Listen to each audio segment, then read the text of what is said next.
The National Mathematics Day is held in the honor of Indian mathematician Srinivasa Iyengar Ramanujan. This day was declared by the former Prime Minister Dr. Manmohan Singh at the Madras University in 2012.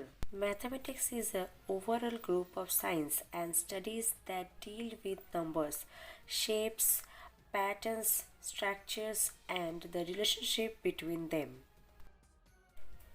Ramanujan was born on 22nd December 1887 in Madras during British government.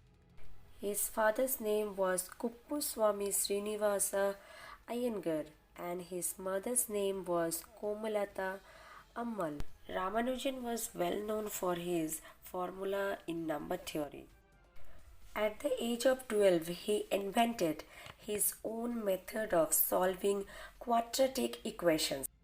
He also gave unforgettable contribution in analysis, game theories and infinite series.